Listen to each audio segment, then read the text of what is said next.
Шығармашыл адам көңіл күйдің адамы дейді. Сіз қандай адамсыз?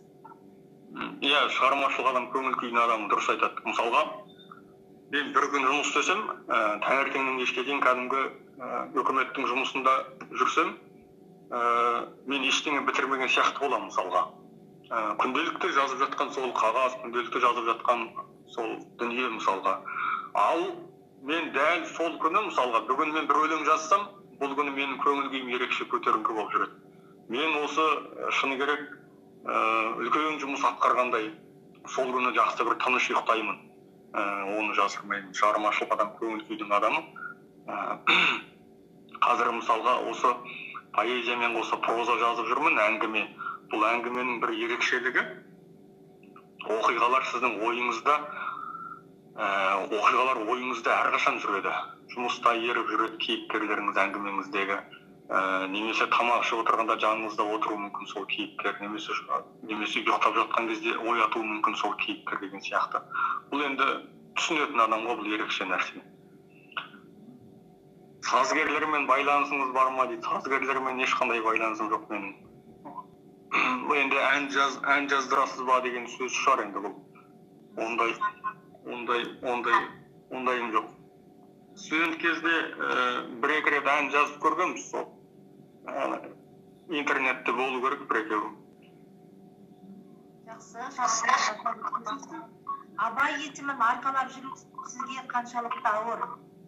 Немесе қалай әсер етеді? Абай атын арқалап жүру. Жақсы сұрақ негізі. Әрқашан кездескен кезде қойылатын сұрақ қой бұл.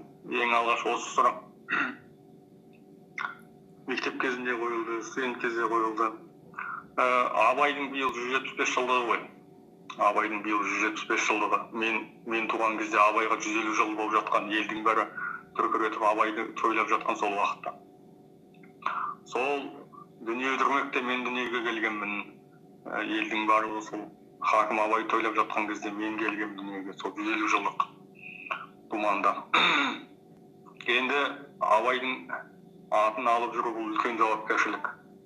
Абайлап жүру керек, Абайдың атын алғаннан кейін. Өте сақ жүру керек, өте таза жүру керек. Жазған дүниеңде де кемшілік болмау керек деген сияқты нәрсе ғой. Енді ол түсінікті нәрсе ғой, былайша айтқан кезде. Абай есімін.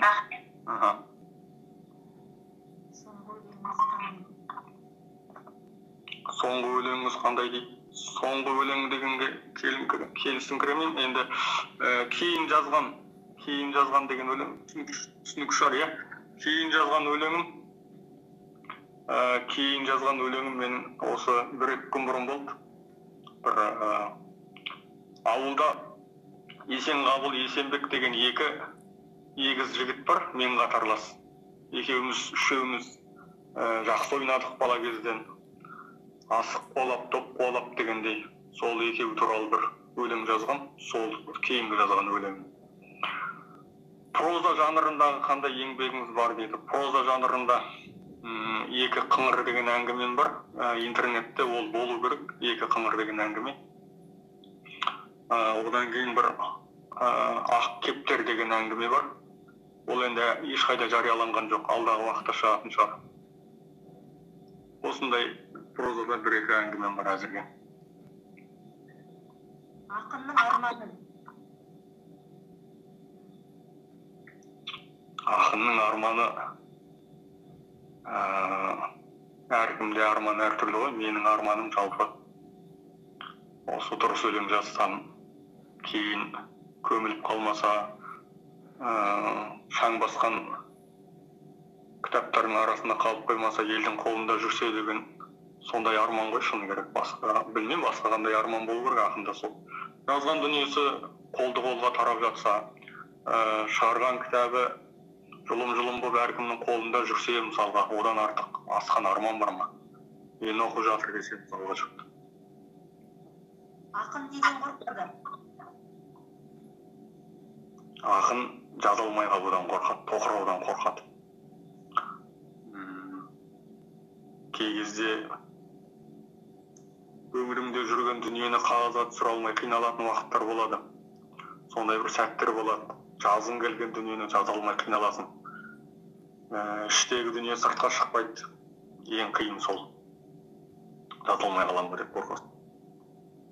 Шәкірттеріңіз бар ма? Енді 10 жылда Абайды қалай елестетеміз? Шәкіртім жоқ ешқандай. Шәкірт тәрбиелеу деген алдағы уақыт еншісінде деп ойлаймын. Біз қазір өзіміз шәкіртпіз дәл қазір уақытта. Енді алдағы 10 жылда Абайды прозада елестететін шығар жұрт деп ойлаймын. Поэмаңыз бар ма дейді. Поэмам бар. Қара кемпір деген поэма жазып шықтым алдыңғы жылы. Интернетте болу керек, ұмытпасам, әдебиет порталында оқып көруіңізге болады. Балаларға өлең жазасыз ба? Қазіргі қазақ балалар әдебиет туралы не айтасыз, ойыңыз дейді.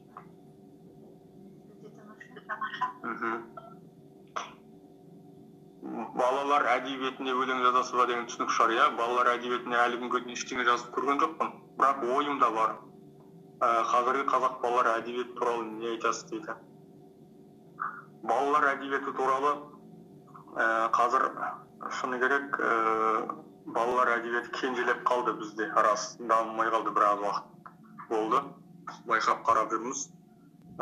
Кейде өзімнің төрт оқитын інім бар, соның әдебиетін қарап ақтарып отырып, кейде жазылған әңгімелерге көңілім толмай отырады мысалға. Ол оның деңгейіндегі әңгіме емес мысалға.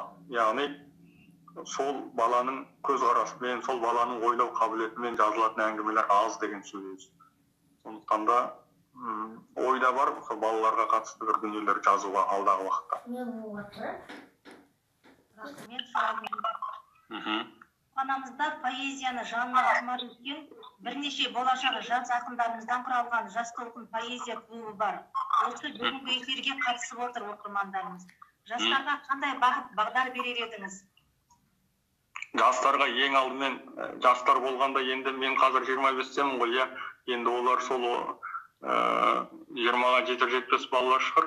Енді сол 20-ға жетер-жетпес кезде бізге ақылды ағалар айтатын, кітап оқы деп. Менің айтарым сол, кітап оқу керек ең алдымен. Адам, өлеңге құштар болған адам, әдебиетке құштар болған адам ең алдымен өзінің мына қазақ әдебиетін сіңіру керек бойына. Рухани бұл азық. Мына уыз деген нәрсе бар, уызына жарыған дейді қазақ айтады. Жақсы тіркес бар, уызына жарыған деген. Уызына жару деген не нәрсе? Бұл сол мына мектеп бағдарламасында берілетін кітаптардан бөлек, қосымша тағы да кітаптарды қопарып оқу керек. Мысалға Тынымбай Нұрмағанбетовтің жазушы. Мектеп балаларға берген шығармасынан гөрі, кейінгі жазып жүрген дүниелер өте салмақты мысалға, өте құнды мен үшін. Сол секілді мысалға мектеп бағдарламасына кездескен авторлардың сол кітапқа берілген шығармасынан бөлек басқа да шығармаларын қарап, екеуін салыстырып оқып отыру керек. Ол өзінің өсуіне үлкен ықпал етеді. Сондықтан да менің айтатын кеңесім, ақыл демей ақ қояйын, кеңесім сол кітап оқу керек. Өлеңдеріңіз көбіне қандай бағытта жазылған? Менікі азаматтық лирика көбіне. Мен махаббат лирикасынан гөрі азаматтық лирикаларды жазамын. Қоғамда болып жатқан дүниелер деген сияқты, көріп жатқан дүниелер. Я болмаса бастан өткерген, үлкен кісілердің аузынан естіген дүниелерді сол қағазға түсіру. Бүгінгі әлеуметтік желідегі достарымыз, оқырмандарымыз сіздің өлеңдеріңіз бір-екі өлеңдері жолдасаңыз оқырмандарыңыз. Жақсы.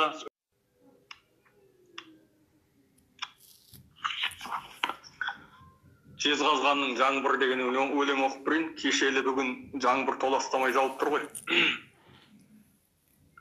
Ақ жауын себелесе әр тараптан, ызғарын орталатып тартады ақпан.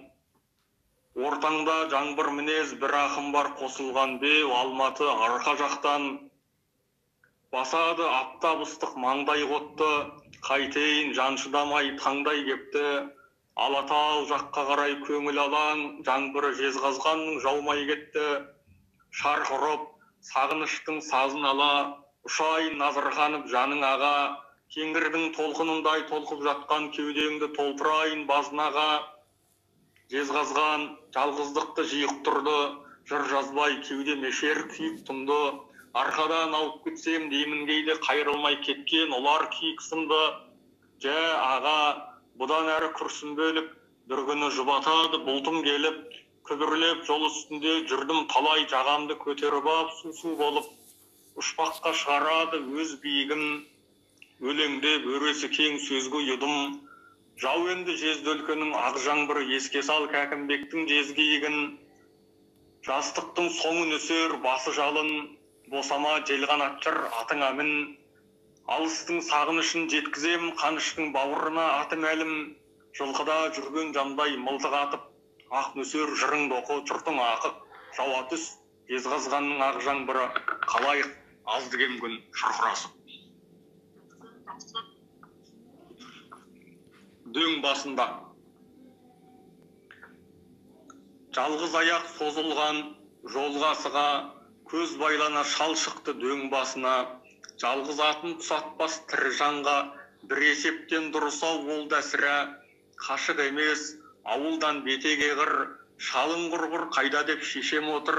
Сыртқа беттеп мен шықтым түнде тұра қояр байқалмай көкеде тұр. Көзге түртсе көргісіз түн айдала, бұғай бала біздің шал тұр ойлана. Шешем отыр зарғып жүрсең үйге көп мақұлық ұшады шыр айнала. Көк қайыстан өрілген таспаланып, қамшыдай боп жол жатыр соқталанып. Мына дөңде бабамыз жатыр дейді, күбірлейді сосын ол тоқтап алып. Көп бейбақтың көргенде көмілгенін көрмеген боп, алдаймын өзімді өзім, тарс жұмсам да көзімді тас бүркеніп, қорқыныштан дөңбекшіп көз ілмедім.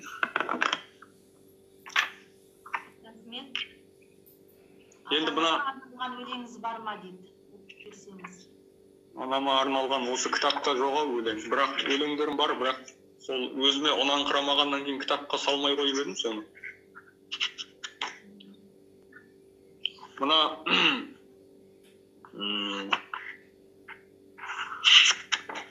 енді жастар отырған шығар деп ойлаймын, сондықтан да бір-екі махаббаттан өлең оқиын.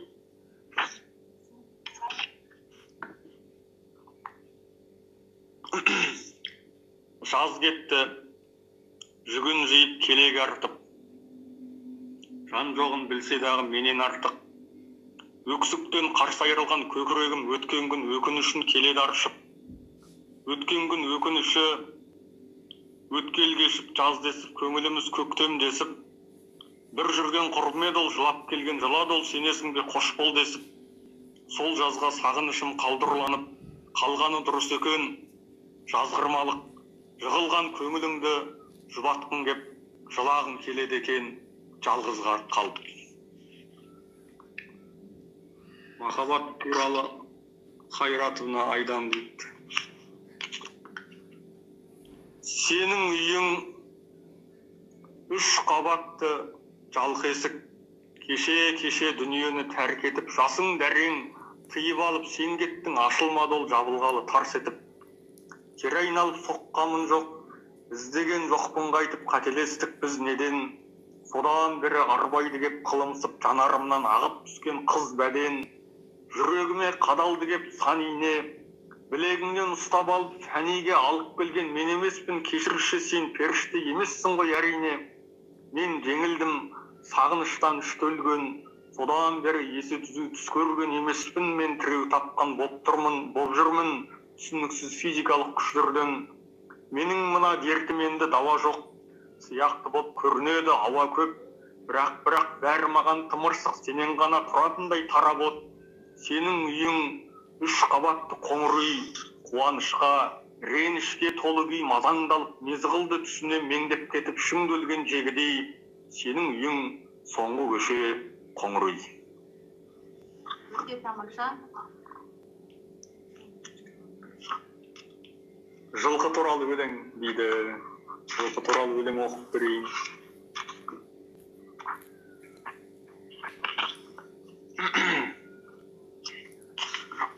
Атам совхозда жылқы баққан Ораз деген кісі. Әжем Ұрымхан деген кісі сол совхозда тігінші болып қызмет еткен 10-15 жылдың көлемінде. Қазір Құдайға шүкір сол бейнетінің зейнетін көріп қалқиып отыр. Жылқым сұрап отқан бала сол мен танитын бала болу керек. Мына бір өлең оқып берейін. Үркек ат секілденіп сырма жапқан, жел толқып күрең өзен қырға қашқан. Тоқтарбай бәйге барып сыбап келді, тоқымын құшақтап алып күн жалатқан. Ол енді сипамайды ат кекілін, ағаның ұрлап мінген мат секілін. Арыны басылмады, желде ескен жұмысы жоқ па деді ел бас қосының. Ауылдан шығам екен жер білмеген, аулақта жығылып қап өлдім деген. Дегбірін қашырады дауыл соғып, қияқ жал су етіп жел гулеген. Рахмет. Тағы да өлеңдеріңіз бар ма? Жақсы, бір өлең оқып берейін, сонымен доғара қояды.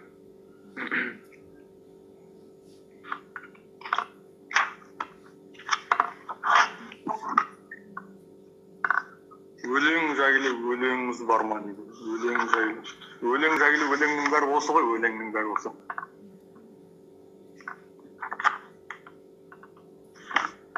Мына жаңа бір оқырман поэмаңыз бар ма деп сұрап еді, сол поэмадан бір үзінді оқып бергім келіп отыр. Мына Қара кемпір деген поэма жаздым, осы 2 жыл бұрын. Мына ашаршылық уақытта болған дүниені, бұл менің әжемнің аузынан естіген 31-32 жылдары болған оқиға, соны басшылыққа ала отырып, біраз дүниелерді ақтарып қарап, содан бір өлең оқып бергім келіп отыр. Қара жаяу деген өлең оқып берейін. Ауданнан өкіл келіп есеп алды, сорлы әке жазықты болып кете барды. Көп аға жер аударылып ол да кетті, қыз қалды, жасын бұлап шеше қалды. Бөрікке ауыстырып орамалын, тізгінін тартты сұлу тораланың. Торала көп жылқыдан жалқы тұяқ, жалғыз қыз ішінде өскен көп ағаның. Өткен күн қағу шойдан қалды үзіліп, жуансай жұмырғырат жаңғырығып. Желігі басылмаған ойхой жастық шықталып айдалаға жалғыз ілік. Көп аға көппен кеткі, ол көмескі, торала тобылғылы белге жетті. Құйындап қара құйрық қақ жарылды, бүйіргап үшеу шықты жолды өзекті. Шығарып сілікпесін олжа көптің құйғытып қара құйрық сордан өтті. Ауылнай даурыққанда тұра қашты, жас сұлу жазбай танып жорға көкті. Ағаға ауылыңа бет түзеді, ағызып алатыңды тепкілеме, мәселен сенің атың мәстектелік шектей созылған жол жеткіземе, қалдырып қоңыр төбе қолатыңды, қағынып желөкпеп жол ашылды. Көп аға ішіндегі жалғыз еді ол, торала жалғыз үміт оқ атылды. Бір сәтте мұнар басты төңіректі, атқан кім қандай кәзіп торғылықты. Ат өліп жаяу қалды, қаңғып қалды, ауылнай апырақтап кері кетті.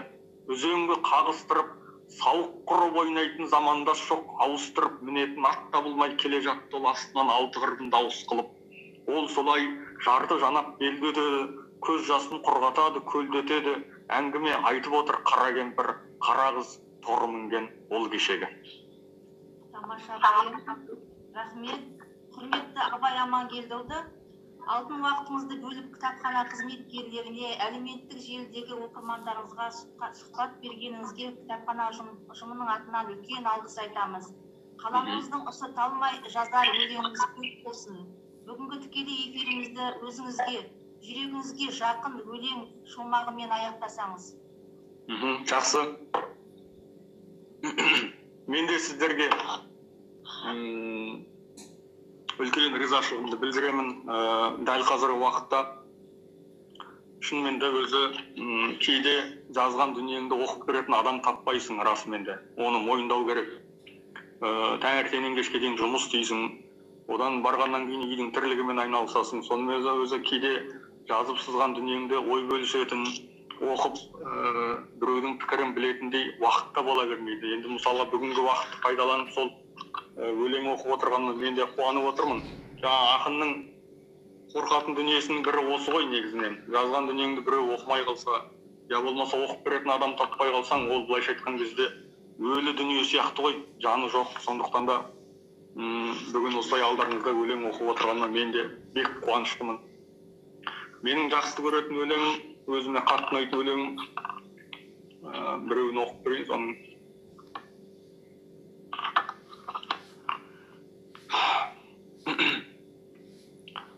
Жаным ақық, хат алысқан кездердің бәрі бақыт. Қол ұстаса жүгірдік, аспан асты, жұлдыздарды жып-жылы жамыратып.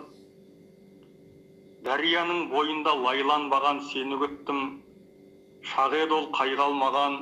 Есіңде ме сол күндер еңлік қыз жағаласып шешеңе шай қамдаған. Арқандалған аттай болып сені айналам, сені ұмыту дейсің ау, оңай маған. Өзімді емес әуелі сені көрем, өзің ұмыт қалдырған қолайнадан. Ғашық жігіт сүйгенде гүл үзеді, кеш жолға береміз біз үнемі. Дария көл лайланды көп ұзамай, көңіліміз лайланды тұнық еді деген өлең. Рахмет. Абай Амангелдіұлы, амандықта саулықта кездескенше, еліміз тыныш, басымыз аман болсын. Рахмет. Рахмет, ел аман, жұрт тыныш болсын. Сау саламатта болайық.